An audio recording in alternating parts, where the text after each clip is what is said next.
Hey guys, कैसे हो आप लोग। दिस इज योर नीलेश प्रिया। बहुत बहुत स्वागत है आपका हमारे इस यूट्यूब चैनल पे। दोस्तों, आज की इस वीडियो में मैं आपको सॉल्व कराऊंगा जो यूपी बोर्ड का क्लास 10 का हिंदी का 2022 का ये पेपर है, जिसका कोड है 801 AB इसको। जी हाँ मेरे दोस्त, और एक ही वीडियो में हम लोग ये पूरा का पूरा प्रश्न सॉल्व करेंगे जितना भी इसमें दिया हुआ है, जिसमें आप लोग को शुरू में 10 मार्क का ऑब्जेक्टिव है इसमें, ठीक है। और यहाँ 4 संदर्भ व्याख्या से संबंधित प्रश्न है, और वो भी, और उसके अलावा इधर संस्कृत वाले जो संदर्भ व्याख्या से संबंधित प्रश्न, मतलब सारे प्रश्नों को मात्र इस एक वीडियो में हम लोग सॉल्व करेंगे। देखिए, अगर आप 2023 में बोर्ड एग्जाम देने वाले हो, अभी तो 2023 में ही 2 महीने बाद आप लोग बोर्ड एग्जाम देने वाले हो, अभी जो मैं ये वीडियो बना रहा हूँ उसके बाद, तो आप जानते हो कि आप लोग का 10th क्लास का जो है ना पेपर पैटर्न बदल चुका है पूरा का पूरा। यानी शुरू में आप लोग का 20 मार्क का ऑब्जेक्टिव क्वेश्चन पूछा जाएगा। तो आप इस बात को ध्यान देना कि ऑब्जेक्टिव क्वेश्चन जो है ना, ये जो शुरू शुरू में, ये प्रीवियस ईयर में, ये शुरू शुरू में ऑब्जेक्टिव क्वेश्चन जो पूछा करते थे एक एक मार्क में, ठीक है, इन्हीं से ज़्यादातर उठाएगा। इन्हीं में से कोई क्वेश्चन उठा लिया और आपका ऑब्जेक्टिव बना दिया, तो इस बात को ध्यान देना है। और प्रीवियस ईयर पेपर जितना भी है, लाइक हिंदी का, इंग्लिश का, मैथ का, या सारा, मतलब सारा का सारा आपको लगा जाना है, ठीक। तो चलो, इसमें हम लोग ये आप लोग का 2022 का जो हिंदी का पेपर है 801 AB जिसका कोड है, इसको हम लोग सॉल्व करते हैं, ठीक है। सबसे पहले इसमें आप लोग फर्स्ट प्रश्न का कोड देख सकते हो। बाकी देखो, ये आप लोग का पुराना पैटर्न है। न्यू पैटर्न अगर आप देखना चाहते हो कि आप लोग का पेपर कैसे आएगा, तो उससे रिलेटेड मैंने वीडियो बना रखा है। उसका चैनल पे आपको वीडियो मिल जाएगा, या इस वीडियो के मैं डिस्क्रिप्शन में भी उसका लिंक डाल दूंगा मॉडल पेपर का। आप जाकर उसका वीडियो देख सकते हैं कि नया पैटर्न पे आप लोग का पेपर कैसे आएगा, ठीक है। लेकिन इस वीडियो में हम लोग का टॉपिक है ये 2022 का जो आप लोग का पेपर है, उसका मतलब उसका सॉल्यूशन। तो चलो, इसको हम लोग सॉल्व करते हैं। सबसे पहला जो क्वेश्चन है, आप लोग देख सकते हो कि निम्नलिखित कथनों में से कोई एक कथन सही है, उसे पहचान कर लिखिए। और देखिए, ये आप लोग के लिए 4 कथन दिया हुआ है। ये आपके बोर्ड एग्जाम में ऑब्जेक्टिव के रूप में प्रश्न आ सकता है। तो इसमें से कौन सा कथन सही है, चलो हम लोग देख लेते हैं। फर्स्ट है कि प्रेमचंद्र एक महाकवि के रूप में प्रसिद्ध हैं। तो ये तो गलत कथन है भाई, क्योंकि जो मुंशी प्रेमचंद जी हैं, एक मतलब उपन्यास सम्राट कहे जाते हैं, तो ये उपन्यास के लिए फेमस है, ठीक है। क्या एक उपन्यास सम्राट कहा जाता है, तो प्रेमचंद एक महाकवि के रूप में प्रसिद्ध हैं। तो ये कथन मतलब एक तरह से आधा अधूरा है, ठीक है। उसके बाद सेकंड है कि गुनाहों का देवता उपन्यास के लेखक डॉक्टर धर्मवीर भारती हैं। तो ये जो ऑप्शन है सेकंड वाला, यही बिल्कुल राइट है, क्योंकि गुनाहों का जो देवता है उसके लेखक डॉक्टर धर्मवीर भारती हैं, और यह एक उपन्यास विधा की रचना है। ये बिल्कुल राइट है। बाकी ये तीसरा और चौथा क्यों गलत है, चलो इसको भी देख लेते हैं। देखो, ममता के लेखक रामधारी सिंह दिनकर है, बिल्कुल गलत, क्योंकि ममता आप लोग देखे होंगे, आप लोग का सेकंड चैप्टर ये है गद्य पाठ में, जिसके लेखक है जयशंकर प्रसाद, ठीक है। तो ये आप लोग का गलत ऑप्शन इसलिए है। और मित्रता रामचंद्र शुक्ल का प्रसिद्ध कहानी संग्रह है, गलत है भाई। मित्रता इनका कहानी संग्रह नहीं है, बल्कि क्या है, इनका एक प्रसिद्ध निबंध संग्रह है, जो आप लोग का फर्स्ट ही चैप्टर है, ठीक है। तो इस प्रकार ये 3 क्यों गलत है मैंने बता दिया, और ये दूसरा सही है। तो इस प्रकार ये बी वाला ऑप्शन सही है। आपको OMR शीट मिलेगी, उसमें आपको भरना होगा बोर्ड परीक्षा 2023 में, मतलब जो नए पैटर्न पे पेपर होगा उसके अनुसार। तो फर्स्ट प्रश्न हो गया। चलो, इधर सेकंड प्रश्न पे आ जाते हैं। सेकंड प्रश्न पे हम लोग कर लेते हैं, इसको थोड़ा मैं फोल्ड कर लेता हूँ। इधर हम लोग आ जाते हैं यहाँ पे। देखो, यहाँ पे प्रश्न क्या है, थोड़ा मैं जूम ही कर लूँ तो ज़्यादा बेटर रहेगा। चलो, यहाँ पे थोड़ा मैं जूम कर लेता हूँ। यहाँ पे कह रहा है कि निम्नलिखित कृतियों में से किसी एक लेखक का नाम लिखिए, और यहाँ 4 कृतियाँ दिया हुआ है। ये चारों की चारों इंपॉर्टेंट है, आप लोग के बोर्ड एग्जाम में ऑब्जेक्टिव के रूप में इस बार नए पैटर्न पे पूछ सकता है, ठीक है। तो जैसे सेवा सदन पूछ सकता है कि किसकी रचना है, और 4 मतलब लेखकों का नाम दे देगा, ये कवियों का नाम दे देगा, तो उसमें से छांटना होगा। तो आपको मालूम रहेगा तभी तो आप छांट पाओगे। तो देखो, जो सेवा सदन है, ठीक है, ये इसके लेखक प्रेमचंद्र जी हैं, मुंशी प्रेमचंद्र, ठीक है। और यह एक उपन्यास विधा की रचना है, इसको भी आप लोग याद रखना, क्योंकि विधा से भी रिलेटेड प्रश्न आप लोग के बोर्ड एग्जाम में पूछेगा। चंद्रगुप्त, चंद्रगुप्त के लेखक आप सब लोग जानते हो कि जयशंकर प्रसाद जी हैं, और यह एक प्रसिद्ध नाटक है जयशंकर प्रसाद जी का। तो चंद्रगुप्त जयशंकर प्रसाद जी द्वारा लिखित नाटक है, इसको भी आप लोग याद रखिएगा। अगली रचना है बर्फ की गुड़िया। बर्फ की गुड़िया सिंपल है भाई, बर्फ की गुड़िया के लेखक कौन है, तो बर्फ की गुड़िया के लेखक है जयप्रकाश भारती। कौन है, जयप्रकाश भारती, ठीक है। और यह किस विधा की रचना है, ठीक है। तो चलो, उसको आप लोग मतलब देख लेना। मुझे अभी एक्चुअली याद नहीं आ रहा है, बर्फ की गुड़िया शायद ये उपन्यास विधा की रचना होगी, आप लोग थोड़ा देख लेना, ठीक है। तो बर्फ की गुड़िया के लेखक जयप्रकाश भारती हैं और अतीत के चलचित्र महादेवी वर्मा जी की रचना है, ठीक है। महादेवी वर्मा, तो ये आप लोग चारों याद रखना, ठीक है। चलो अगला जो प्रश्न है इसका हम लोग प्रश्न देख लेते हैं कि कलम का सिपाही में किस साहित्यकार का जीवन परिचय है। ओके, मतलब कलम का सिपाही किसने लिखा है, इसमें किस साहित्यकार का जीवन परिचय है। ओके, देखो प्रश्न थोड़ा यहाँ अलग है कि कलम का सिपाही में किस साहित्यकार का जीवन परिचय है। सबसे पहले देखो यहाँ जो कलम का सिपाही है ना, एक जीवनी विधा की रचना है, जीवनी। और देखो ये जीवनी क्या होता है, जैसे मान लो मैं लेखक हूँ, ठीक है, क्या मैं लेखक हूँ और मैं किसी दूसरे व्यक्ति के बारे में लिख रहा हूँ, तो वो एक्चुअली वो पुस्तक तो मेरी है, लेकिन वो जो रचना किया है मैंने वो उस व्यक्ति के जीवन के बारे में उसमें लिखा है। तो वही कलम का सिपाही एक मतलब रचना है, ठीक है। जिसको किसने लिखा है, तो जिसको लिखा है अमृत राय जी ने, ठीक है, अमृत राय, ठीक है। कलम का सिपाही के लेखक कौन है, अमृत राय। लेकिन इसमें इस बुक में किसके बारे में लिखा गया है, तो प्रेमचंद जी के बारे में लिखा गया है, ठीक है। तो कलम का सिपाही में किस साहित्यकार का जीवन परिचय है, तो सही ऑप्शन होगा कि प्रेमचंद जी का। लेकिन कलम का सिपाही के लेखक कौन है, तो अमृत राय, क्योंकि अमृत राय ने कलम का सिपाही जो इनकी बुक है उसमें प्रेमचंद जी का जीवन परिचय एक तरह से लिखा है, जीवन के बारे में लिखा है। सिंपल, आप समझ गए। तो कलम का सिपाही के लेखक अमृत राय हैं और यह कलम का सिपाही जीवनी विधा की रचना है और किसके जीवन पर आधारित है, तो प्रेमचंद जी के। सिंपल।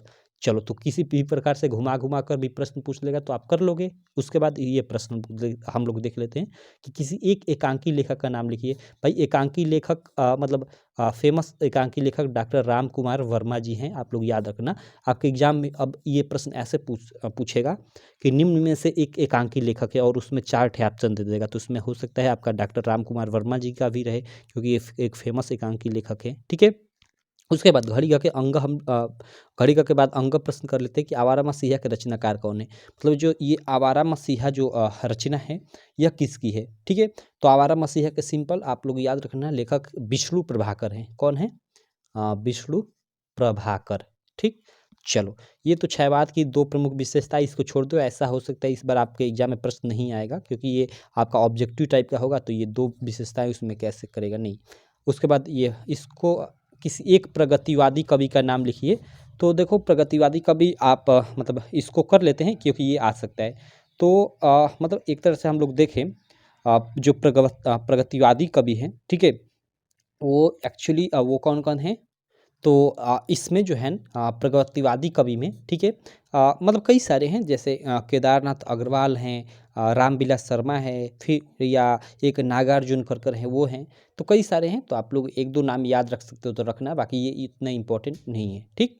चलो, अब हम लोग आ जाते हैं हम लोग का जो संदर्भ व्याख्या से संबंधित प्रश्न होगा उस पे। यहाँ पे देख सकते हो ये आप लोग का इस बार क्या करेगा ना कि जैसे एक ये गद्यांश दे देगा और इस गद्यांश से रिलेटेड नीचे आपको 3 ठे प्रश्न रहेगा। 3 प्रश्न में पहला आपको संदर्भ पूछेगा, दूसरे में आपको व्याख्या पूछेगा जो रेखांकित अंश है उनका, और थर्ड में एक नॉर्मल कोई भी प्रश्न पूछ देगा।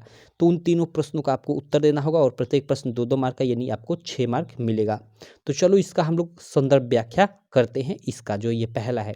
और इधर फिर इसमें आप लोग का एक अथवा भी रहेगा, जैसे यहाँ देखो क है, यहाँ पे देखो यहाँ पे ख है, तो नए पैटर्न के अनुसार बीच में दोनों में अथवा रहेगा। आपको मतलब पहला करना होगा या दूसरा करना होगा, सिंपल मतलब पहले ही जैसा ये रहेगा, ठीक है।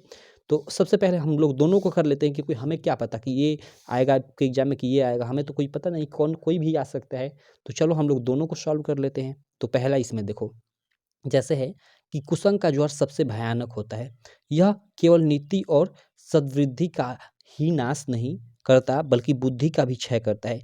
किसी युवा पुरुष की संगति यदि बुरी होगी तो वह उसके पैरों पर बंधी चक्की के समान होगी जो उसे दिन प्रतिदिन अवनति के गड्ढे में गिराती जाएगी। इसको आगे भी यहाँ पे थोड़ा सा है, चलो इसको भी पढ़ लेते हैं। और यदि अच्छी होगी तो सहारा देने वाली बाहों के समान होगी जो उसे निरंतर उन्नति की ओर उठाती जाएगी। देखो यहाँ पे 3 ठे प्रश्न पूछा कि इसका गद्यांश का संदर्भ आपको लिखना है और जो रेखांकित अंश है इसमें, ये रेखांकित अंश है, इसकी आपको क्या करना है कि व्याख्या करना है। और एक नॉर्मल प्रश्न पूछा है थर्ड कि उपयुक्त गद्यांश में युवा पुरुष की संगति के संबंध में लेखक ने क्या बताया है, मतलब इस जो ये आपने गद्यांश पढ़ा है इसके अनुसार इस प्रश्न का उत्तर देना है। तो सिंपल इसका आपको संदर्भ कैसे लिखना है, चूँकि ये अगर मैं बताऊँ कि ये आप लोग का ना ये मतलब जो ये आपका गद्यांश दिया हुआ है, ये किस चैप्टर से है। तो ये आप लोग का जो फर्स्ट ही चैप्टर है ना, जिसके लेखक मतलब आचार्य रामचंद्र शुक्ल जी हैं, मित्रता, उसी का ये गद्यांश है। शायद आपको पढ़ने से मालूम भी चल गया होगा। तो सिंपल इसका संदर्भ कैसे लिखोगे, संदर्भ देखो यहाँ पे, एक मिनट इधर मैंने लिख रखा है, मतलब इसका एक मिनट इधर, हाँ इधर देखो पूरा का पूरा मैंने ये देखो यहाँ पे लिख रखा है। ऐसे आप लोग लिख लोगे संदर्भ कि प्रस्तुत गद्यावतरण हमारी आचार्य रामचंद्र शुक्ल द्वारा लिखित एवं हमारी पाठ्य पुस्तक हिंदी के गद्य खंड में संकलित मित्रता नामक निबंध से अवतरित है या लिया गया है। ऐसे भी लिख दोगे, या सिंपल भाषा में ये भी लिख दोगे कि प्रस्तुत गद्यांश, प्रस्तुत मतलब ऊपर दिया गया, आप मतलब ऐसे संदर्भ हेडिंग डालोगे और उसमें लिखोगे कि प्रस्तुत गद्यांश हमारी पाठ्य पुस्तक हिंदी के मित्रता नामक पाठ से लिया गया है, जिसके लेखक आचार्य रामचंद्र शुक्ल है। सिंपल ऐसे भी लिख सकते हो। उसके बाद आपको रेखांकित अंश की व्याख्या करना है, जो यहाँ पे ये रेखांकित अंश है, यहाँ से और यहाँ तक देखो, इसकी आपको व्याख्या करना है, मतलब इसका एक तरह से मतलब लिखना है, ठीक है। तो व्याख्या में आप लोग को क्या लिखना है, आपको सिंपल अपने मतलब जिसमें आप लोग आंसर दे रहे हो, व्याख्या हेडिंग डालकर लिखना है उसमें कि कुसंग का ज्वर भयानक होता है। इसका मतलब क्या है, कुसंग मीन्स बुरी संगति, बुरी संगति जो है वो सबसे भयानक होती है। तो उसको अपने भाषा में आपको लिखना है व्याख्या में कि प्रस्तुत रेखांकित अंशों में के माध्यम से लेखक हमें यह बताना चाहते हैं कि कुसंग अर्थात जो बुरी संगति होती है वह काफ़ी खराब होती है, वह एक ज्वर के समान होती है। तो ऐसे आपको बनाकर लिखना है। यह केवल नीति और सद्बुद्धि का ही नाश नहीं करता, बल्कि बुद्धि का भी क्षय करता है। यह हमारी नीति और हमारे मतलब अच्छे विचारों को ही नाश नहीं करता, बल्कि हमारी पूरी की पूरी बुद्धि को ही खत्म कर देता है। तो ऐसे आप लोग अपने हिसाब से बनाकर लिख लोगे। जैसे यहाँ पे देखो क्या लिखा गया है, देखो व्याख्या में कि शुक्ल जी कहते हैं कि बुरी संगति घातक बुखार के समान हानिकारक होती है। ये भी लिख सकते हो, कोई दिक्कत नहीं, कई प्रकार से आप लोग व्याख्या कर सकते हो, ठीक है। जिस तरह कोई व्यक्ति यदि भयानक ज्वर से ग्रसित हो तो वह ज्वर उसके शरीर और स्वास्थ्य को नष्ट कर देता है तथा कभी कभी प्राण भी ले लेता है, उसी प्रकार बुरी संगति हमारी नैतिकता, सदाचार, मन तथा बुद्धि को नष्ट कर देती है। ऐसे आप लोग उसकी क्या कर दोगे कि व्याख्या कर दोगे, ये जो थोड़ा सा ये रेखांकित अंश है इसका, सिंपल, ठीक। अब चलो इसमें एक प्रश्न पूछा है, यहाँ पे आप लोग देख सकते हो थर्ड वाला कि उपयुक्त गद्यांश में युवा पुरुष की संगति के संबंध में लेखक ने क्या बताया है। तो आप लोगों ने अभी पढ़ा इसके बारे में, गद्यांश आपने पढ़ा तो इसमें देखा कि अगर मतलब किसी युवा पुरुष की संगति अगर अच्छी होगी तो अच्छी चीज़ें सीखेगा, और अगर बुरी होगी तो वह बुरी चीज़ें सीखेगा, और दिन प्रतिदिन अवनति के मार्ग पे मतलब अवनति मीन्स वही मतलब खराब मार्ग पे चला जाता जाएगा, ठीक है। तो उसी को यहाँ पे आप अपने भाषा में लिख दोगे कि युवा पुरुष की बुरी संगति उसे अवनति के गड्ढे में प्रतिदिन गिराती जाएगी। अवनति मीन्स खराब, ठीक है। और यदि अच्छी होगी तो वो उसे निरंतर उन्नति की ओर, जीवन को शुद्ध, सात्विक तथा उन्नत बनाती है या बनाती जाएगी। सिंपल ऐसे आप लोग लिख दोगे, या अपने मन से जो भी आपको आ रहा है आप बनाकर लिख सकते हो, कोई दिक्कत नहीं कि आप ऐसे ही लिखो जैसे ही लिखा गया है, ठीक। चलो, तो ये आप लोग का हो गया ये वाला, मतलब इसका क। अब ख कर लेते हैं, चूंकि आपके एग्जाम में ना आपको कि तो आपको ये क करना होगा या फिर ख करना होगा। मैं नए प्रश्न के अनुसार इसमें क ख नहीं देगा, बीच में अथवा का देगा ऑप्शन, तो वही मतलब आपको पहला वाला करना है होगा या दूसरा वाला करना होगा। लेकिन चूंकि मैं सॉल्व कर रहा हूँ तो मैं दोनों को सॉल्व कर देता हूँ, कोई दिक्कत नहीं। तो चलो पहला तो हो गया, अब दूसरे को हम लोग सॉल्व करते हैं। दूसरा यहाँ देखो, दूसरा क्या है कि पहले पहाड़ काटकर, यहीं से आपको मालूम चल गया कि यहाँ पहाड़ की बात की जा रही है। यानी हम लोग का ये एक चैप्टर है अजंता, आप लोगों ने देखा होगा गद्य पाठ में, ठीक है। अजंता उसी का ये मतलब ये गद्यांश लग रहा है, सिंपल। तो चलो इसको पढ़ लेते हैं। पहले पहले पहाड़ काटकर उसे खोखला कर दिया गया, फिर उसमें सुंदर भवन बना लिए गए, जहाँ खंभों पर हमारी मूर्तें विहंग उठी, भीतर की समूची दीवारों और छतें रगड़कर चिकनी कर ली गई, और तब उनकी जमीन पर चित्रों की एक दुनिया ही बसा दी गई। पहले प्लस्तर लगाकर आचार्यों ने उन पर लहराती रेखाओं में चित्रों की काया सिरज दी, फिर उनके चेले कलावंतों ने उनमें रंग भरकर प्राण फूंक दिए। फिर तो दीवारें उमग उठी, पहाड़ पुलकित हो उठे। सिंपल इसको पढ़ोगे तो इससे कई बार इसमें देख रहे हो बार बार पहाड़ की मतलब नाम आ रहा है, इससे आप सीधे सीधे पहचान जाओगे, क्योंकि ये आपका जो अजंता वाला चैप्टर है ना, उसी में पहाड़ ये मतलब ये सब चीज़ें आती हैं। तो ये अजंता वाला जो चैप्टर है जिसके लेखक है भगवत शरण उपाध्याय, उसी का ये गद्यांश है। तो आप लोगों ने पहचान लिया कि किस चैप्टर का है। तो सिंपल इसका हमें संदर्भ लिखना है। तो आप लोग लिख दोगे कि प्रस्तुत गद्यांश हमारी पाठ्य पुस्तक हिंदी के अजंता नामक पाठ से लिया गया है जिसके लेखक भगवत शरण उपाध्याय हैं। ये आप लोग का संदर्भ हो जाएगा, 1 मार्क इसका आपको मिल जाएगा। ठीक, अब रेखांकित अंश की व्याख्या करोगे तो इसका आपको 4 मार्क मिलेगा। तो चलो इस रेखांकित अंश की व्याख्या करते हैं। इसमें देखो यहाँ जैसे ये रेखांकित अंश है, यहाँ पे देखो कि भीतर की समूची दीवारें और छतें रगड़कर चिकनी कर ली गई और तब उनकी जमीन पर चित्रों की एक दुनिया सी बसा दी गई। इसका मतलब कि जो अजंता है ना, उसके अंदर क्या किया गया कि जो मतलब जितनी भी दीवारें थी उनको मतलब रगड़ कर मतलब एक तरह से उसको मतलब काट कर प्लेन कर दिया गया और फिर उस पे क्या किया गया कि मतलब अच्छे-अच्छे चित्र बना दिए गए। तो उस इस चीज़ को अपने आप व्याख्या के रूप में लिख दो, व्याख्या के रूप में लिख दो कि प्रस्तुत रेखांकित अंश के माध्यम से लेखक हमें यह बताना चाहते हैं कि पहले अजंता की अंदर की जो दीवारें थी उनको मतलब काट कर या रगड़ कर अच्छे से चिकना कर लिया गया और फिर उसमें मतलब रंग भर सॉरी मतलब चित्र बना जीवंत चित्र, एक तरह से जीवंत चित्र बना लिए गए और इस प्रकार उससे पूरा का पूरा सजा दिया गया। ऐसे आप लोग लिख लोगे। बाकी यहाँ पे देखो आपको लिखा गया है, यहाँ पे आप लोग देख सकते हो, यहाँ पे व्याख्या, ठीक है, रेखांकित अंश की व्याख्या। तो इसमें क्या लिखा है कि प्रस्तुत रेखांकित अंश में लेखक कहते हैं कि गुफा की भीतरी दीवारों पर चित्रकारों के द्वारा विभिन्न चित्रों को बाहरी रेखाओं के द्वारा प्रदर्शित किया गया और उसके बाद उनके शिष्यों ने उन चित्रों को रंग कर ऐसा बना दिया कि वे सजीव लगने लगे। तो ऐसे आप लोग मतलब इसकी व्याख्या कर दोगे सिंपल, ठीक है। तो उसके बाद यहाँ थर्ड प्रश्न हो जाएगा, थर्ड मतलब सेकंड बार थर्ड आ जाएगा कि पहाड़ों को किस प्रकार जीवंत बनाया गया, गद्यांश के आधार पर स्पष्ट कीजिए। मतलब गद्यांश के आधार पर स्पष्ट करना है। तो सिंपल है कि पहाड़ों पे मतलब चित्र बनाकर, ठीक है, क्या चित्र बनाकर और उसमें रंग भरकर उससे जीवंत बनाया गया। ऐसे आप लोग इसका उत्तर लिख दोगे थर्ड का और आपको इसका आपको कितना 1 मार्क मिलेगा, 1 मार्क उसका और शायद 4 मार्क इसका। हाँ, ऐसे ही मिलेगा। नहीं सॉरी 1 मैंने पीछे ही बोल दिया आपको। ये तो ये मतलब ये पद्य वाला पार्ट नहीं है। पद्य वाले में ऐसा मार्किंग सिस्टम होता है।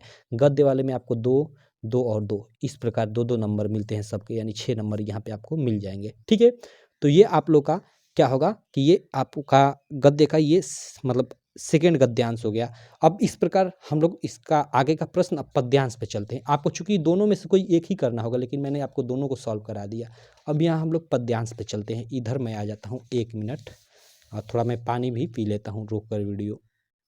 ओके, चलो अब हम लोग जो पद्य वाला है ना, उसकी संदर्भ व्याख्या कर लेते हैं। हम लोगों ने जो गद्यांश 2 थे उनका संदर्भ व्याख्या कर लिया। अब आपके पद्यांश में भी ना 2 आप लोग के क्या रहेंगे कि संदर्भ व्याख्या से संबंधित प्रश्न रहेंगे। जैसे देखो ये यहाँ पे क दिया है, यहाँ पे ख दिया है। चूंकि आप लोग का नए पैटर्न के अनुसार क ख नहीं दिया रहेगा, क दिया रहेगा और बीच में अथवा कर ये एक दिया रहेगा।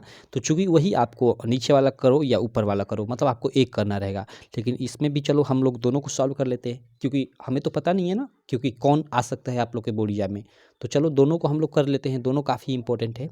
तो देखो इसमें जो फर्स्ट है आप लोग देख सकते हो पद्यांश, सुनि सुंदर बैन सुधारन साने सुधारस साने, सयानी है जानकी जानी भली, तिरछे करी नैन दे, सने तिन्हे समुझाई कछु, मुसुकाई चली, तुलसी ते ही अवसर सोहे सवय और लोकित लोचन लाहु अली, अनुराग तड़ाग में भानु उदय, बिगसी मानो मंजुल कंजकली। देखो यहाँ पे ये इसको आप लोग अगर आपने तुलसीदास जी यहाँ से भी तो आपका मतलब यहाँ तुलसी का नाम आया, तो यहाँ से भी आप पकड़ सकते हो कि ये तुलसीदास जी का जो चैप्टर है पद्य भाग में हम लोग का, ठीक है, उसी का ये मतलब एक तरह से बोल सकते हैं कि उसी का ये मतलब पद्यांश है।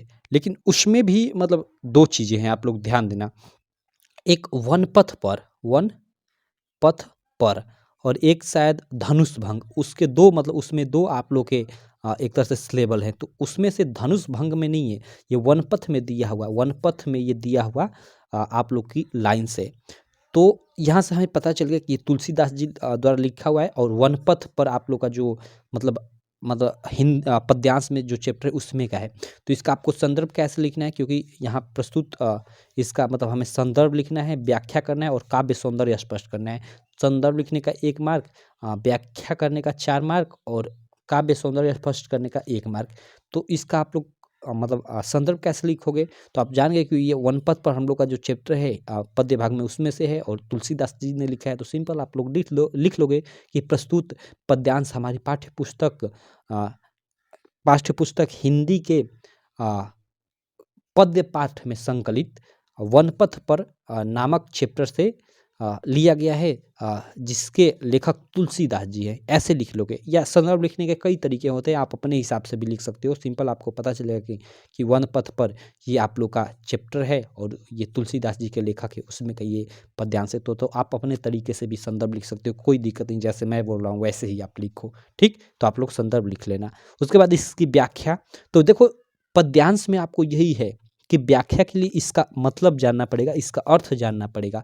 तो इसका मतलब क्या है, अर्थ क्या है इस 4 लाइन का, चलो मैं समझा देता हूँ। देखो इसमें सिंपल ये जब ना जो राम सीता और लक्ष्मण है जब मतलब वनवास जाते हैं उसी समय का ये मतलब वर्णन करते हुए तुलसीदास जी ने ये लिखा है, ये दोहे। इसमें आप लोग देखोगे वनपथ पर, आप लोग अपनी बुक में देखोगे तो उसमें ये लास्ट की 4 लाइन है, लास्ट की 4 लाइन है, उसी का आपको इसका मतलब क्या करना है, व्याख्या करना है। तो व्याख्या कैसे करोगे, तो इसका मतलब क्या है, तो इसको चलो मतलब इसका समझ लेते हैं। देखो मतलब ये है कि देखो, सुनि सुंदर बैन सुधारस जाने, शयानी है जान की भली, तिरछे करी नैन दे सने, तिन्हें समुझाई कछु मुस्काई चली। मतलब ये लास्ट में एकदम अंत में जब मतलब राम लक्ष्मण और सीता वनवास जाते हैं तो रास्ते में एक गांव की मतलब जो ग्राम वधुएं होती है, मतलब एक तरह से स्त्रियां जो होती हैं, वहाँ मतलब पूछती हैं सीता जी से, मतलब इशारों के माध्यम से ही वो सीता जी से पूछती हैं कि मतलब ये मतलब सुंदर बाहुली मतलब ये सुंदर बाहुली हुए राम जी से कहते हैं कि ये कौन है, ये आपके कौन लगते हैं। तो वहाँ जो सीता है ना वो मतलब मुस्कुराते हुए बोलती हैं क्या, अ, मतलब मुस्कुराते हुए बोलती नहीं है, मुस्कुराते हुए इशारों के माध्यम से ही समझा देती हैं कि ये मेरे पति हैं, ठीक है। तो ये 2 लाइन का यही मतलब हुआ। उसके बाद तुलसी तेहि अवसर सोहे अवलोकित लोचन लाहु अली, अनुराग तराग में भानु उदय बिकसी मानो मंजू कंजकली। इसका मतलब ये है कि मतलब तुलसीदास यहाँ कहते हैं कि मतलब ये जानकर वो मतलब जो स्त्रियां हैं वो मतलब उस समय जो मतलब वो जो स्थिति थी, राम काफ़ी सुंदर लग रहे थे। तो जो स्त्रियां हैं गांव की काफ़ी मतलब जो राम को है ना मतलब निहारती है, अपनी आंखों से देखती हैं, ठीक है। मतलब अपनी आंखों का एक तरह से आनंद लेती है, जैसे हम भी, नहीं आप लोगों ने भी देखा होगा, कोई सुंदर लड़की दिख जाए तो उसको आप ताड़ने लगते हो। तो वो उसी प्रकार उन स्त्रियों को भी एक तरह से वो सुंदर लड़के के तौर पे मिल गए थे राम। तो वहाँ वही उनको वो देख रही थी, तो वही यहाँ पे उसकी यहाँ मतलब यहाँ पे चीज़ें लिखी गई हैं सिंपल। और तो वही मतलब वो स्त्रियाँ उनको देखती मतलब तुलसीदास जी कहते हैं कि वो स्त्रियाँ उनको देखती हैं और मानो ऐसे मतलब उनको लगता है कि मतलब एक तरह से हम लोग बोल सकते हैं कि मतलब क्या हुआ कि मतलब यहाँ लिखा है ना कि अनुराग तराग में भानु उदय बिकसी मंजू कंजकली, मतलब एक तरह से मानो कि मतलब अ, अ, मानो प्रेम रूपी सरोवर में राम रूपी सूर्य का उदय हो गया है, सिंपल इसका यही मतलब है, ठीक है। और ग्राम बधुओं के नेत्र रूपी कमल की सुंदर कलियाँ खिल गई हो, ऐसे मतलब इसका आप लोग व्याख्या कर दोगे। बाकी देखो यहाँ पे मैंने 1 मिनट यहाँ पे मैंने ले आता हूँ, ओके। यहाँ पे मैंने इसका पूरा का पूरा ये मतलब निकाल रखा है आपका कि आपको संदर्भ कैसे लिखना है। तो प्रस्तुत पद्यांश हमारी पाठ्य पुस्तक हिंदी के काव्य खंड में संकलित महाकवि गोस्वामी तुलसीदास जी द्वारा रचित कवितावली के, मतलब ये कवितावली बुक है, उसी में से ये छोटा सा एक स्लेबल है, वन पथ पर शीर्षक कविता से अवतरित है। आपको ऐसे भी लिख लोगे तो कोई दिक्कत नहीं, या ऐसे नहीं लिखना चाहते तो सिंपल आप ऐसे भी लिख सकते हो कि प्रस्तुत पद्यांश हमारी पाठ्य पुस्तक हिंदी के काव्य खंड में संकलित वनपथ पर नामक शीर्षक से अवतरित है, ऐसे आप लोग लिख सकते हो सिंपल। उसके बाद आप व्याख्या इसका कैसे करोगे, तो व्याख्या मैंने चूंकि इसका सिंपली थोड़ा थोड़ा अर्थ बता दिया और यहाँ पे आप लोग देख लो, इसका व्याख्या थोड़ा आप चढ़ा बढ़ा कर भी लिख सकते हो। तो यहाँ पे देखो क्या चीज़ें सब लिखा गया है कि गोस्वामी तुलसीदास जी कहते हैं कि ग्राम बधू, यानी ग्राम बधू यानी वही ग्राम गांव की स्त्रियाँ, ठीक है। ग्राम बधू ने राम के विषय में सीता जी से पूछा कि ये सांवले और सुंदर रूप वाले तुम्हारे क्या लगते हैं, ठीक है। तब उन ग्राम बधुओं के अमृत जैसे मधुर वचनों को सुनकर सीता जी उनके मनोभाव को समझ गई और सीता जी अपने नेत्रों को राम की ओर तिरछी निगाह से देखती हैं और मुस्कुराहट के द्वारा संकेत भरी दृष्टि से उत्तर दे दिया कि क्या उत्तर दिया, उन्हें मुख से बोलने की आवश्यकता नहीं पड़ी, उन्होंने स्त्री लज्जा के कारण केवल संकेत से ही राम के विषय में समझा दिया कि ये मेरे पति है। तो ये देखो, आपको इतना देखो, इतना पूरा अपने हिसाब से ये लिखा गया है चढ़ा बढ़ाकर, ठीक है। सिंपल ये 2 लाइन का, यहाँ तक ये 2 लाइन का इतना मतलब अर्थ मतलब लिखा गया है, ठीक है। 2 लाइन का यही मतलब हुआ कि सुनि सुंदर बयान सुधारे साने सयानी है जानकी भली, तिरछे करी नैन दे सने तिन्हे समुझाई कछु मुस्काई चली। मतलब वो जो ग्राम बधुए हैं वो सीता जी से पूछती है कि ये मतलब कौन है, मतलब ये सांवले और सुंदर रूप वाले कौन हैं। तो जो सीता जी हैं वो मतलब तिरछे नयन कर कर, मतलब राम की तरफ तिरछे नयन कर कर और मुस्कुराती हुई संकेत के माध्यम से उन ग्राम बधुओं को समझा देती हैं कि ये मेरे पति हैं। अब वहाँ वो क्यों मतलब बोलती नहीं है, क्यों मतलब संकेत के माध्यम से समझाती हैं, भाई ये तो आप लोग जानते ही हो, मतलब ऐसा हम लोग के समाज में होता है स्त्री लज्जा के मतलब चलते। तो ये सिंपल उसी को यहाँ चढ़ा बढ़ा कर यहाँ लिख दिया गया है, तो आपको ऐसे ही लिख देना है। उसके बाद ये 2 लाइन का मतलब यहाँ पे देखो क्या लिखा गया है कि तुलसीदास जी कहते हैं कि सीता जी के इस प्रकार के संकेत को समझकर, मतलब सीता जी के जो मतलब संकेत है कि ये मेरे पति है, उसको समझकर सभी जो सखियाँ मतलब वही ग्राम बधुए राम के सौंदर्य को बहुत देर तक एकटक देखती रही और अपने नेत्रों का लाभ प्राप्त करने लगी, ठीक है। आगे लिखो कि उस समय ऐसा प्रतीत हो रहा था मानो प्रेम रूपी सरोवर में राम रूपी सूर्य का उदय हो गया हो और ग्राम बधुओं के नेत्र रूपी कमल की सुंदर कलियां खिल गई हो। तो ऐसे आप लोग व्याख्या इसका लिख सकते हो, ठीक है, पूरा का पूरा। आई होप आपको समझ में आ गया होगा, ठीक। अब चलो इसके बाद इसका, चूंकि हमें काव्य सौंदर्य भी पूछ देता है, तो काव्य सौंदर्य आप क्या मतलब इसमें आप देख रहे हो क्या बताया गया है, मतलब इन पंक्तियों के माध्यम से क्या बताया गया है कि यहाँ मतलब राम के मतलब चीज़ों को वो जो स्त्रियां हैं वो जानना चाहती हैं।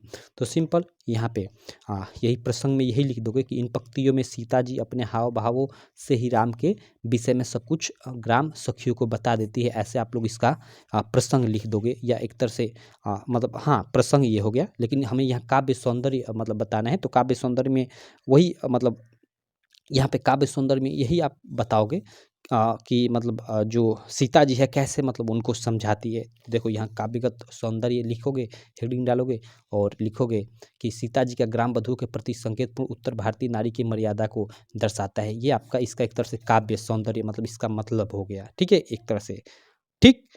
बस इतना ही लिख दोगे। इसमें आपको चूँकि लिखना होता है मतलब पूरा कि मतलब इसमें कौन-सा भाषा युद्ध किया गया है, कौन-सा छंद, कौन-सा रस, तो इतना आपको लिखने की ज़रूरत नहीं है।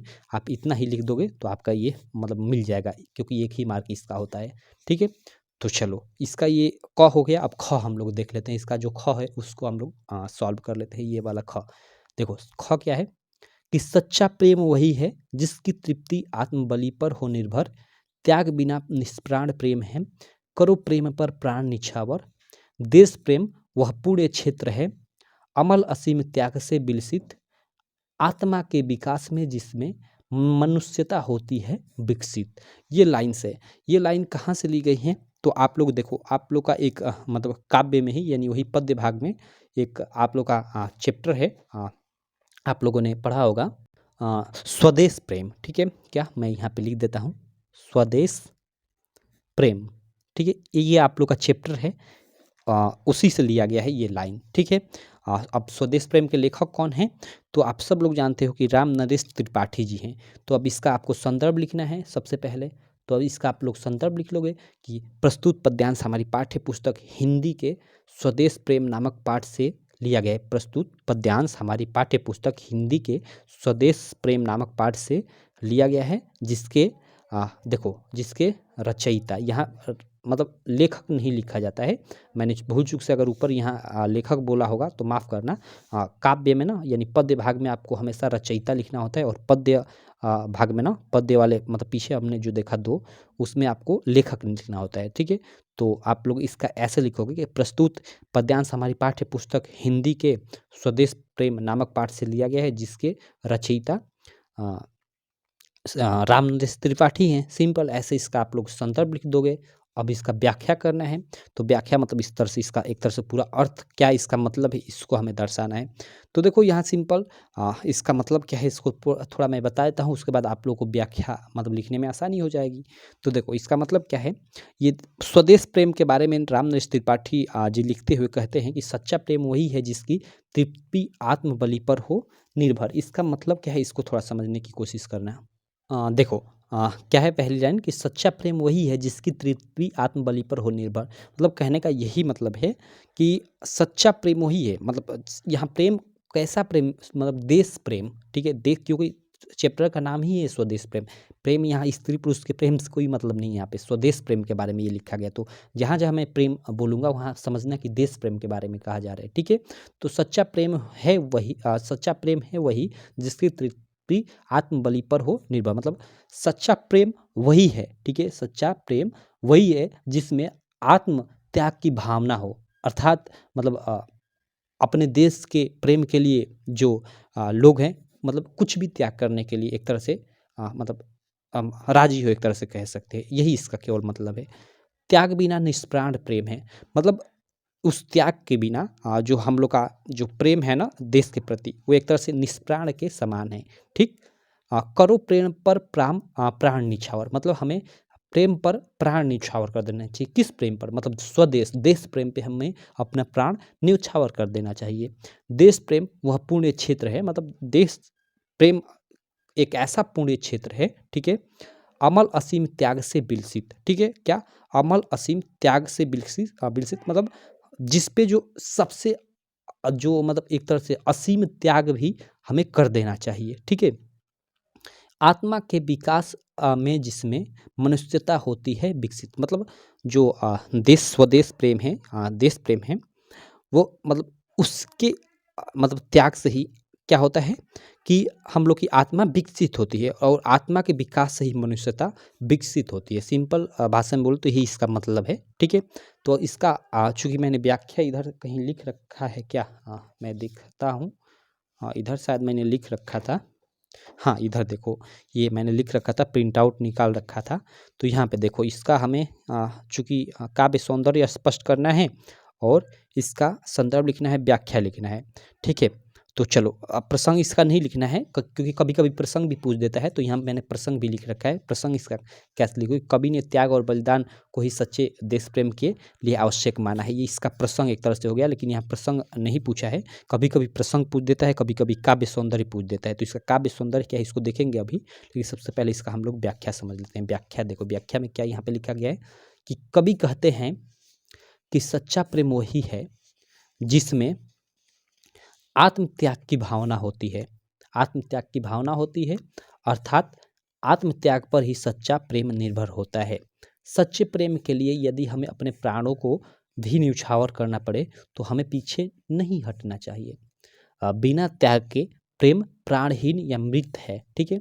त्याग से ही, अब देखो यहाँ जहाँ जहाँ प्रेम यूज हो रहा है इसका यही मतलब समझना, प्रेम मीन्स देश प्रेम की बात की जा रही है यहाँ पे, और कोई प्रेम नहीं, ठीक। तो त्याग से ही प्रेम में प्राणों का संचार होता है, अतः सच्चे प्रेम के लिए प्राणों का बलिदान करने को भी सदैव प्रस्तुत रहना चाहिए, मतलब आगे रहना चाहिए, ठीक है। देश प्रेम वह पवित्र भावना है जो निर्मल और सीमा रहित त्याग से सुशोभित होती है। देश प्रेम की भावना से ही मनुष्यता की आत्मा विकसित होती है, यानी मनुष्य की आत्मा विकसित होती है, मनुष्यता मैंने बोला यहाँ, सॉरी, मनुष्य की आत्मा विकसित होती है। आत्मा के विकास से मनुष्य का विकास होता है, अतः देश प्रेम से आत्मा का विकास और आत्मा के विकास से मनुष्यता का विकास करना चाहिए। ऐसे मतलब इसका आप लोग व्याख्या लिख दोगे सिंपल। तो ये आप लोग का हो गया व्याख्या, ठीक। अब काव्यगत सौंदर्य इसका मतलब क्या है, तो प्रस्तुत पद में देश प्रेम की उत्पत्ति के मूल भावों पर प्रकाश डाला गया है, ऐसे आप लोग लिख दोगे।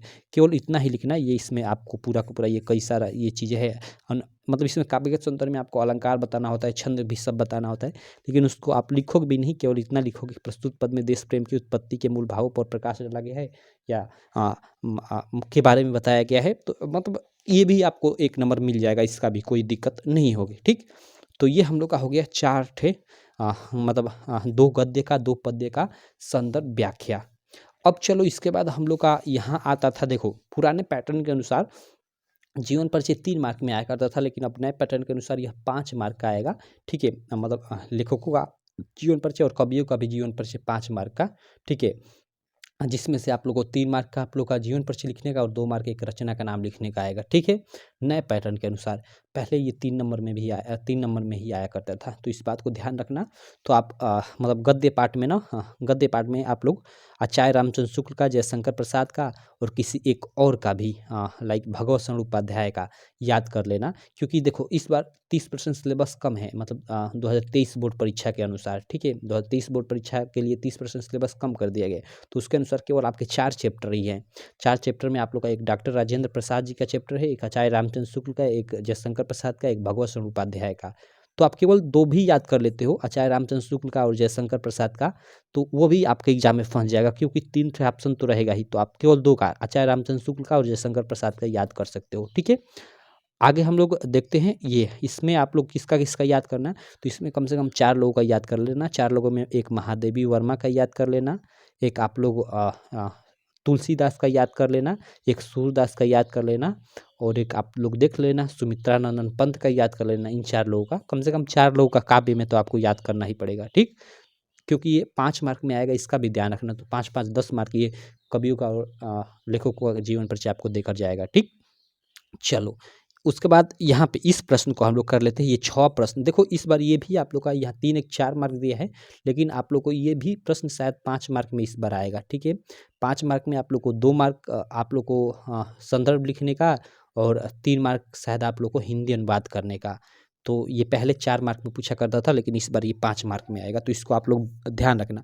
और देखो इसमें ये एक तरह से इसको हम लोग गद्य बोलेंगे, जैसे ये लाइन से, ठीक है।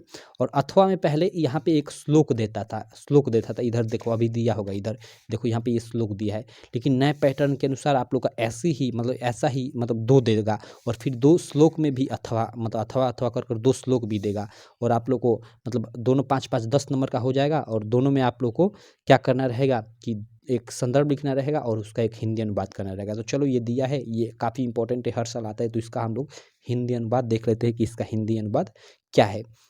देखो यहाँ पे, ओके, चलो एक मिनट, देखो ऐसा नगरी, इसको पढ़ता हूँ और इसका अर्थ बताता हूँ, क्योंकि इसका संदर्भ लिख लोगे, क्योंकि संदर्भ कैसे लिखोगे मैं उसको भी बताता हूँ। इसमें आपको लेखक का नाम या कवि का नाम लिखना नहीं होता है, इसमें केवल संदर्भ लिखना होता है, क्योंकि यह मतलब आप लोग का वाराणसी वाला चैप्टर है ना, उसी का ये मतलब लाइन्स ली गई है। तो कैसे लिखोगे इसका संदर्भ, तो लिखोगे कि प्रस्तुत ये संस्कृत की मतलब पंक्तियाँ हमारी पाठ्य पुस्तक हिंदी के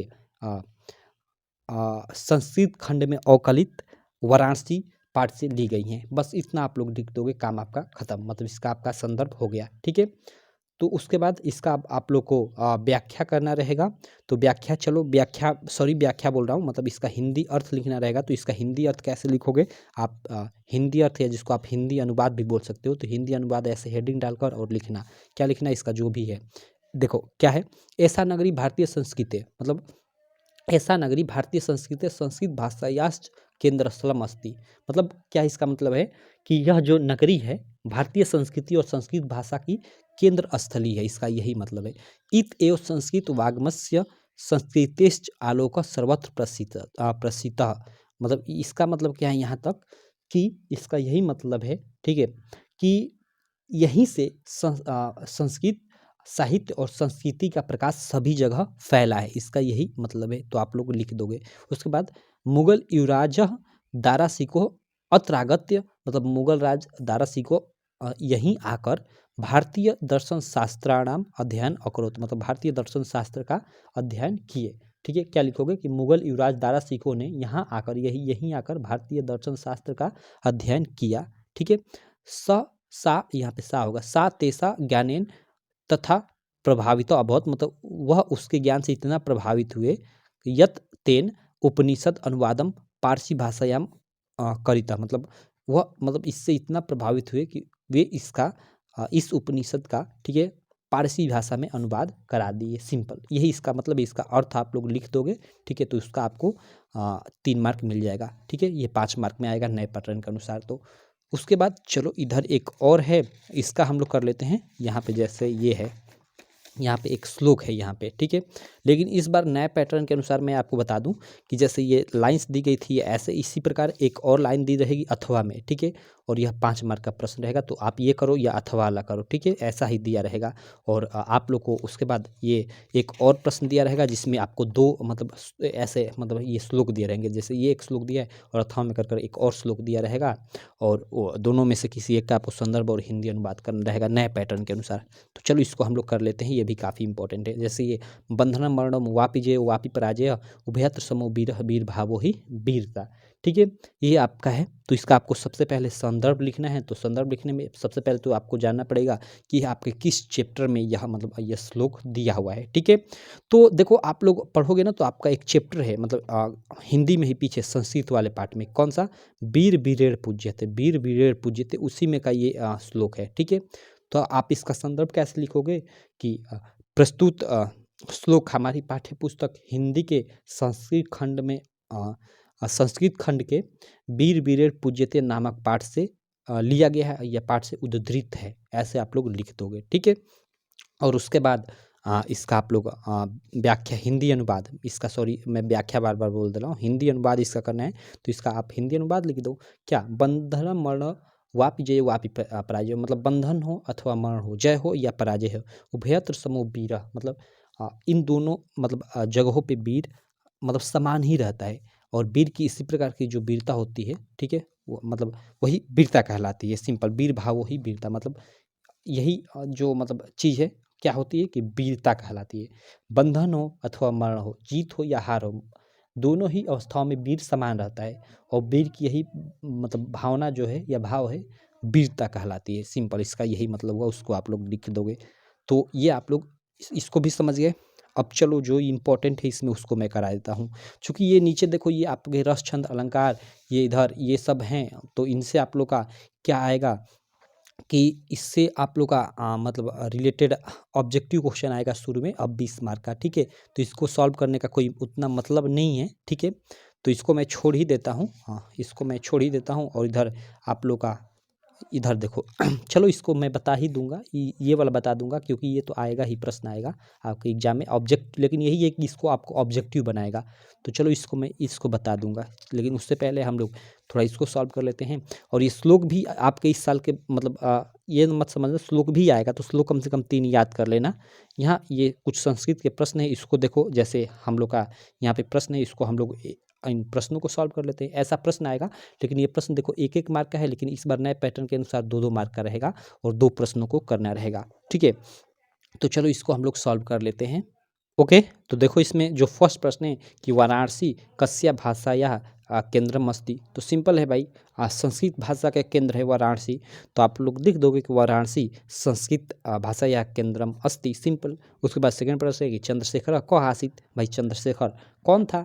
तो आप लोगों ने अपने पढ़ा होगा कि संत चंद्रशेखर एक प्रसिद्ध क्रांतिकारी और देशभक्त था। तो आप लोग लिख दोगे कि चंद्रशेखर प्रसिद्ध क्रांतिकारी देशभक्त च आसीत्, सिंपल। और थर्ड प्रश्न है कि भारतीय संस्कृति मूलम किम अस्ति, तो भारतीय संस्कृति का मूल क्या है, सिंपल। तो इसका लिख दोगे कि भारतीय संस्कृति मूलम विश्वस्य अस्पष्टा ईश्वर एक यु एवं इति अस्ति, ठीक है। बाकी आपको केवल 2 का ही करना है, तो ये आप लोगों ने 2 का लिख दिया, तो इन दोनों को लिखने की जरूरत नहीं है, ठीक है। पुराज केन स युद्धम अकरोत, मतलब पुराज ने किसके साथ युद्ध किया, तो अलक्षेंद्र के साथ युद्ध किया। तो पुराज अलक्षेंद्रेर सह युद्धम अकरोत, इसका ये मतलब आंसर लिख दोगे, सिंपल, ठीक है। तो आपको केवल 2 करना रहेगा, इसमें 4 ठे दिया रहेगा। बाकी ये आप लोग का कौन रस, हास्य रस, उपमा रंग या उत्प्रेक्षा, ये इनसे सबसे समझ जाओ कि एक तरह से आप ऑब्जेक्टिव प्रश्न पूछेगा, ना कि इसका आपको परिभाषा लिखने का सब पूछेगा, ठीक है। उसके बाद ये भी जो है आपके जो मतलब उपसर्ग प्रत्यय या फिर ये आपका समास इन सभी से आप लोग का शुरू में आप लोग का 20 मार्क का ऑब्जेक्टिव बनाएगा, तो उसमें इसको शामिल किया रहेगा। तो चलो इसको हम लोग छोड़ देते हैं, ठीक है। इसको हम लोग जो नए पैटर्न पे पेपर है उनको सब सॉल्व करते हैं, तो उसमें ही इनको देखेंगे, बाकी मैंने बता भी रखा है, ठीक है। तो चलो इसको मैं छोड़ देता हूँ, उतना ये वो इम्पोर्टेंट नहीं है। यहाँ पे मैं आ जाता हूँ, इससे भी देखो, इससे भी ऑब्जेक्टिव बनाएगा। जैसे यहाँ पे देखो ये निम्नलिखित शब्दों के षष्ठी विभक्ति का बहुवचन रूप लिखिए, तो आपको पहले क्या करना था, लिखना होता था, ठीक है। ओके, हाँ चलो, सॉरी मैं चला गया था थोड़ा एक जगह, चलो कोई दिक्कत नहीं, इसको हम लोग देख लेते हैं। लेकिन चूंकि देखो इनसे भी आप लोग का ना आपको ध्यान देना, जैसे इनसे भी आप लोग का ऑब्जेक्टिव प्रश्न बनाएगा। जैसे निम्नलिखित में से किन्हीं दो शब्दों का दो दो पर्यायवाची शब्द लिखिए, तो आपको ऐसे नहीं प्रश्न पूछेगा। अब जैसे आपको दे देगा कि निम्न में अग्नि का पर्यायवाची है और चार ठे ऑप्शन दे देगा, उसमें से चार ठे ऑप्शन में से आपको छांटना होगा। तो देखो मैंने जैसे ये इनका जैसे इंपॉर्टेंट मैंने पर्यायवाची शब्द से लेकर वीडियो बना दूंगा, या इंपॉर्टेंट जैसे ये संधि विशेष तो मैंने पूरा इसका वीडियो बना रखा है, तो आपको आसानी से संधि छांटने को आ जाएगा। तो इनको मैं करा रखा हूँ ऑलरेडी, तो इसलिए इनको सॉल्व नहीं करा रहा हूँ, ठीक है, इसको छोड़ दे रहा हूँ। चलो यहाँ पे इसको थोड़ा समझ लेते हैं, ठीक है। यहाँ पे हमें निम्नलिखित शब्दों में षष्ठी विभक्ति बहुवचन रूप है, रूप लिखिए। ओके, मधु अथवा नदी का हमें षष्ठी विभक्ति बहुवचन का रूप लिखना है। तो इससे रिलेटेड अब ऑब्जेक्टिव कैसे आप लोग के एग्जाम में बनाएंगे, ऐसे कि मधु का षष्ठी विभक्ति बहुवचन रूप है। अब चार ठे उसमें ऑप्शन देंगे, मधु, मधु भी है, मधु, मधुना, ऐसे चार ठे, तो उसमें से आपको छांटना रहेगा, ठीक है। तो आप लोग इसको याद ही कर लेना तो ज़्यादा बेटर रहेगा। और देखो इससे कैसा ऑब्जेक्टिव प्रश्न बनाएगा, इससे भी ऑब्जेक्टिव प्रश्न बनाएगा। निम्नलिखित में से किसी एक की धातु लकार पुरुष तथा वचन का उल्लेख कीजिए। जैसे पठतम, तो आपसे पूछ देगा ऐसे एग्जाम में कि पठतम का धातु तथा लकार है और चार ठे उसमें ऑप्शन दे देगा, ठीक है। तो ऐसे मतलब घुमा घुमा कर प्रश्न बनाएगा। तो इससे इसको मैं सॉल्व नहीं कराता हूँ क्योंकि इसको सॉल्व करने का लिखने का कोई मतलब नहीं है। इससे रिलेटेड मैं आपका ऑब्जेक्टिव प्रश्न जितना भी कराया हूँ आपको हिंदी की प्लेलिस्ट में मिल जाएगी, आप जाकर वहाँ से देख लेना, ठीक है। उसी से क्लियर हो जाएगा। बाकी इस प्रकार हमने इसको पूरा का पूरा सॉल्व कर लिया, ठीक है। इधर जो प्रश्न है आपका ये चूँकि ये ये मतलब खंड काव्य से, तो इसको मैं छोड़ देता हूँ क्योंकि ये हर जिले के लिए अलग अलग होता है, तो आप लोग देख लेना। और ये देखो इसको भी मैं छोड़ देता हूँ, ये मैं करा रखा है कि निबंध कैसे लिखे। हालांकि मैं स्वदेश प्रेम पे निबंध शायद लिखवा भी रखा है, प्रदूषण की समस्या और समाधान पे भी निबंध लिखवा रखा है, तो आप हिंदी की प्लेलिस्ट में जाकर देख सकते हैं। और ये 6 मार्क में नहीं, आपके नए पैटर्न के अनुसार 9 मार्क में आपके एग्जाम में इस बार पूछेगा, ठीक है। तो ये था हम लोग का पूरा ये हिंदी का पेपर 8 से 1 AB कर इसका पूरा का पूरा एक तरह से हम बोल सकते हैं कि सॉल्यूशन, ठीक है। बाकी आपको अगर कोई डाउट रह जाता है तो आप कमेंट कर दीजिएगा। मैं मिलता हूँ इसी प्रकार की आपसे नेक्स्ट वीडियो में। क्या आप बताना कि क्या आपको इसी प्रकार मतलब अलग अलग पेपर का सॉल्यूशन चाहिए, अगर हाँ तो मैं लाऊंगा सबका सॉल्यूशन। चलो मैं मिलता हूँ आपसे नेक्स्ट वीडियो में, तब तक के लिए थैंक यू।